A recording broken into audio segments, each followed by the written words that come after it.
As TV became established as the country's premier mass medium, however, network executives began operating under a philosophy known much later as least objectionable programming. This philosophy assumed that, in a media environment with only 3 networks, people would watch not necessarily what they liked, but what they found unobjectionable. Under these circumstances, live theatrical presentations gave way to other genres. The resulting decline in quality, coupled with a series of scandals, brought about an end to the Golden Age. In 1959, 2 key events underlined the demise of television's Golden Age. The first was the quiz show scandal, which reached its apex that year. The quiz show, which awarded large cash prizes to contestants who answered questions posed to them by a host, had become a dominant program type on primetime TV by 1955.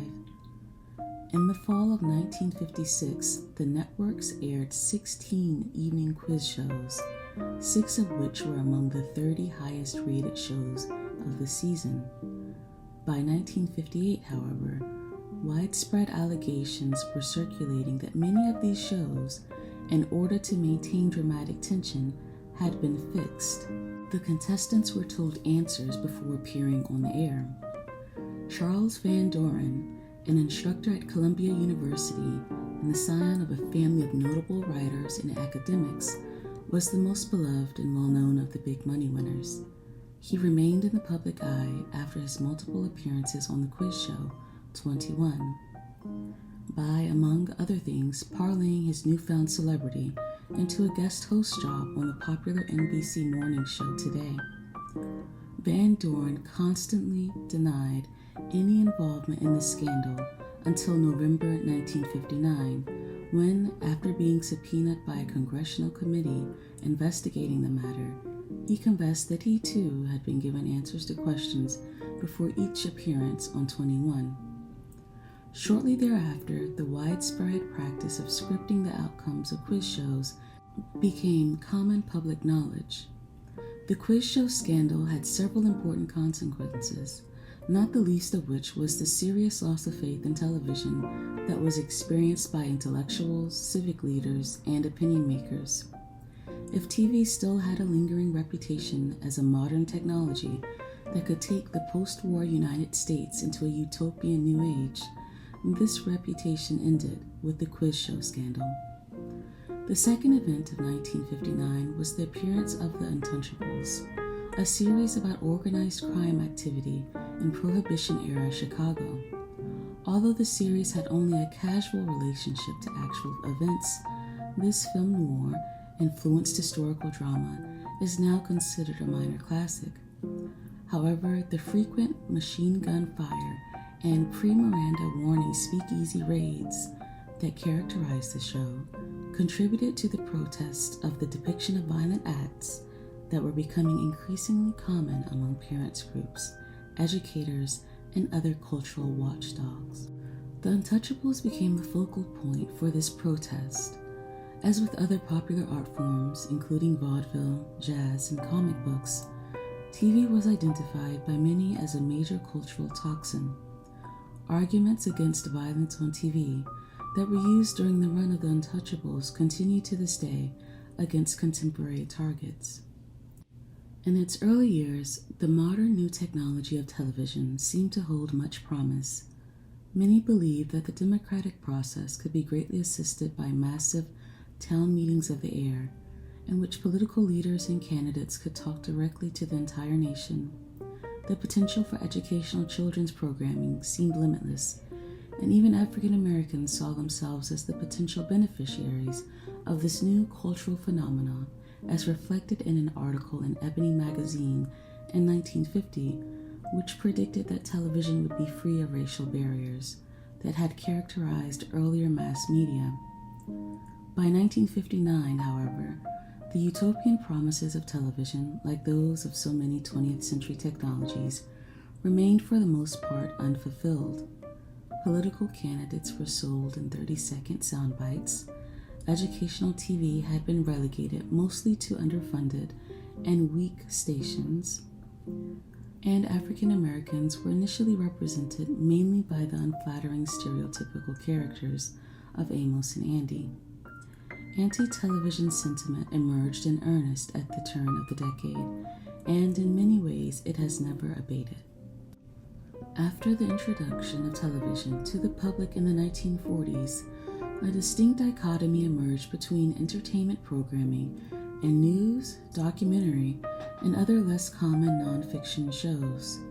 Throughout the 1950s, for example, stories concerning the Cold War and the emerging civil rights movement were reported on the news and in the occasional documentary, but they were for the most part ignored on most popular primetime programs.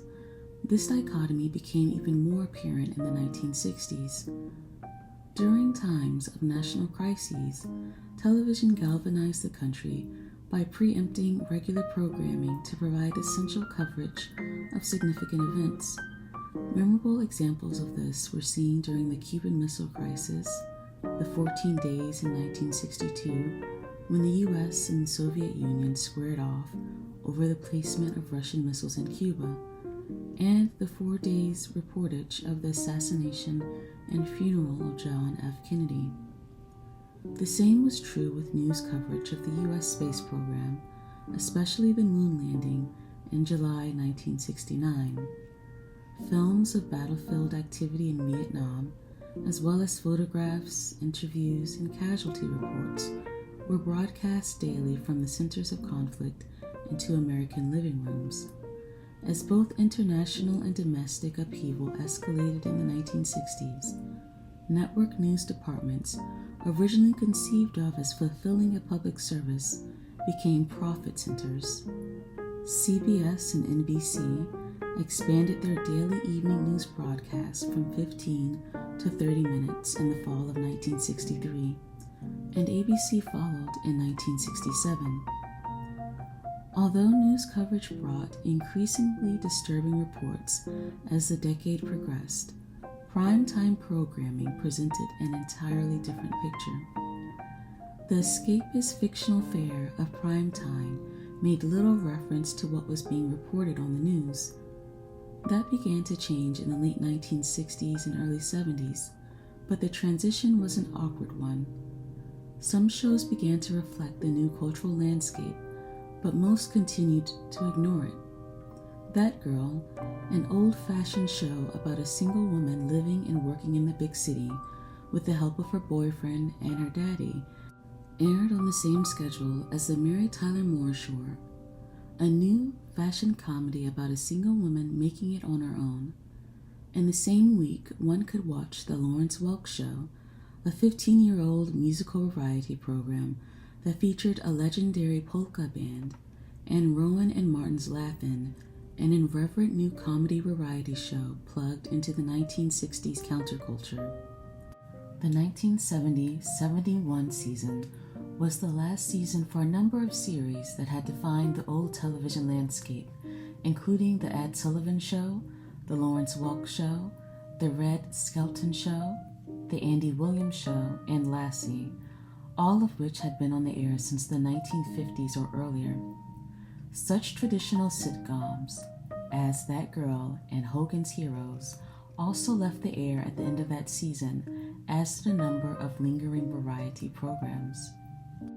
CBS was the first of the 3 networks to radically overhaul its program schedule, eliminating several shows that were still delivering very high ratings. Such CBS hits as The Jim Nabors Hour, Mayberry RFD, and Hee Haw were all in the top 30 the year they were canceled by the network. The Beverly Hillbillies and Green Acres were also eliminated at the end of the 1970-71 season, and not a single rural comedy was left on CBS, the network that had based much of its competitive dominance in the 1960s on that genre. Even before 1971, however, more diverse programming had gradually been introduced to network TV, most notably on NBC. The Bill Cosby Show, Julia, and The Flip Wilson Show were among the first programs to feature African Americans in starring roles since the stereotyped presentations of Amos and Andy. Dramatic series such as The Mod Squad, The Bold Ones, and The Young Lawyers injected timely social issues into traditional genres featuring doctors, lawyers, and the police. In another development, 60 Minutes fashioned the modern news magazine into a primetime feature. Although 60 Minutes would rank in the Nielsen Top 20 for more than 25 years after it settled into its Sunday night time slot in 1975, the other innovative shows were off the air by 1974. They represented, nevertheless, the future of network entertainment television, and canceling many of its hit shows after the 1970-71 season, CBS had identified and reacted to an important new industrial trend. As the 1970s approached, advertisers had become increasingly sensitive to the demographic makeup of their audience, and the ratings services were developing new methods of obtaining more detailed demographic data. As television marketing grew in sophistication, advertisers began to target young audiences who tended to be heavy consumers and who tended to be more susceptible to commercial messages. In 1970, these audiences also tended to be intensely interested in the cultural, social, and political upheaval of the times. CBS responded to advertisers with a new vision that, despite the high ratings of its older shows, aimed at a youthful audience. Even without the advertising imperative, the TV landscape must have seemed very strange to many young viewers involved in the contemporary social movements. In 1968, for example, both civil rights leader Martin Luther King Jr. and liberal presidential candidate Robert F. Kennedy were assassinated. Riots and protests were common on campuses across the country, and major protests took place during the Democratic Convention in Chicago, and the Tet Offensive was launched in Vietnam. That same year, the second highest rated TV show in the United States was Gomer Pyle, USMC, a series following the activities of a Marine Corps private that never mentioned the Vietnam War. Mayberry RFD, which took place in a small North Carolina town, never mentioned the issue of race. Other CBS hits such as Here's Lucy and Gunsmoke seemed products of a bygone era and were of little interest to younger viewers. CBS executives also noticed that the few youth-oriented shows that were on the air were doing very well at the end of the decade. In the 1968-69 season, NBC's controversial and hip Laugh-In, for example, was the highest-rated show of the year. So, in a move uncharacteristically bold for an American television network, CBS scrapped an assortment of its hit series and launched what turned out to be an unprecedented updating of primetime television programming. Within 4 years, entertainment TV would look nothing like it did in 1969. The real world of social, familial, and national dysfunction, which had been ignored by TV for so long, was about to break into prime time. With the spectacular success of 3 strikingly new programs, All in the Family, The Mary Tyler Moore Show, and MASH, CBS redefined the medium. Created by Norman Lear and based loosely on the British sitcom Till Death Do Us Part, All in the Family was the clearest example of what would soon be known as relevance TV. It took as its subject matter issues that were pertinent to American life in the 1970s, featuring stories about rape, radical politics, racism, impotence, and a host of other previously forbidden topics. Although the show featured a typical sitcom setting, everything looked and sounded different. Shot on videotape, the show had a visual immediacy unprecedented in television sitcoms. Its characters were loud and sometimes brash, and the language used was often profane, racist, or otherwise offensive. For the first time in TV series history, an on-screen warning preceded the broadcast, preparing viewers for the controversial nature of the program to follow. Like so many television sitcoms, All in the Family focused on the domestic life of an American family. Unlike the idealized sitcom families of the 1950s and 60s, the Bunkers fought the cultural and generational battles typical of the era in the living room of their Queens, New York bungalow. Archie Bunker, the middle-aged blue-collar head of the household, is a bigot who longs for the days of Herbert Hoover and resents the changing attitudes of his country and the changing racial profile of his neighborhood. He leads a reasonably stable life working as a dock foreman, fending off the counterculture and supporting his daffy but principled stay-at-home wife Edith and his modern but docile daughter Gloria.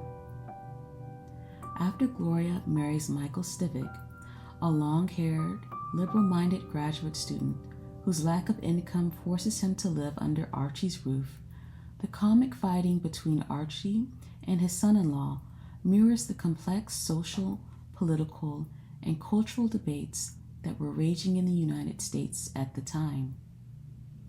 Although All in the Family, introduced in January of the 1970-71 season, was the most notorious and controversial of CBS's new relevance programming, it was not the first. Back in September of that same season, The Mary Tyler Moore Show made a much quieter debut. It presented an ensemble of believable characters behaving in ways that seemed fairly normal to the average viewer. Whereas All in the Family often discussed the women's movement, The Mary Tyler Moore Show showed it as lived by one American woman, Mary Richards, a single woman in her 30s who works in the newsroom of a Minneapolis, Minnesota television station. Unlike the single-career woman in That Girl, an old-style comedy that ran contemporaneously with The Mary Tyler Moore Show for a season, Mary Richards had no steady boyfriend and no omnipresent father, and she subtly revealed in one episode that she even took birth control pills. The creators of the show had to work within limitations. As originally conceived, Mary Richards was a divorced woman, and had she ultimately been presented as such, she would have broken new ground as the principal character of a television series. Many television historians cite an unnamed CBS executive who allegedly claimed that the American public would never accept a series with the lead character who was divorced, from New York, Jewish, or had a mustache.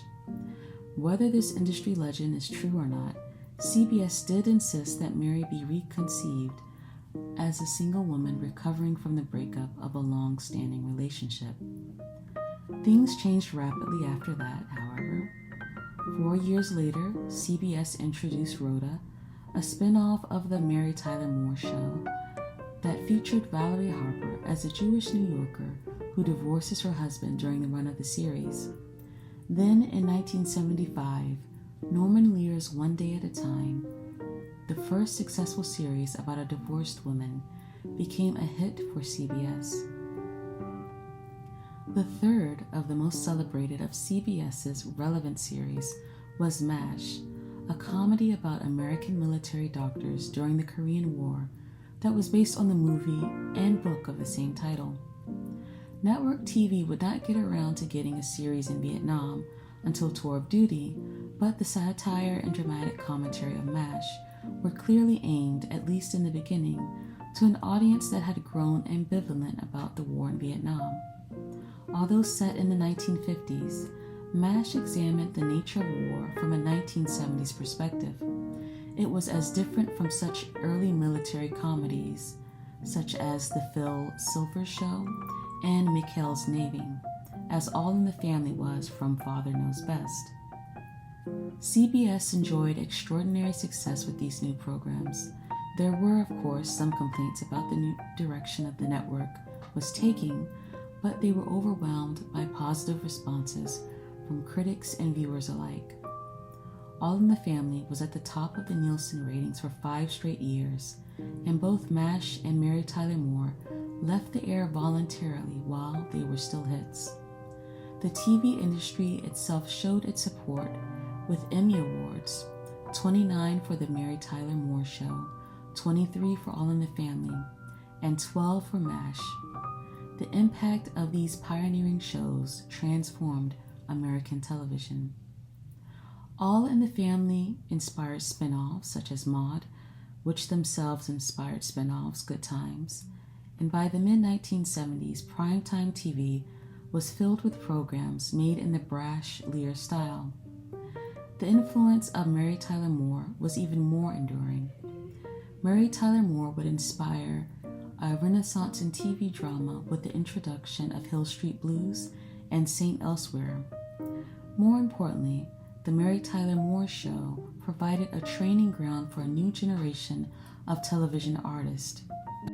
Writers and producers trained at the Mary Tyler Moore Show went on to create or produce such critically acclaimed shows such as Taxi, Family Ties, The Cosby Show, Miami Vice, The Simpsons, Law and Order, Homicide, Frasier, and NYPD Blue.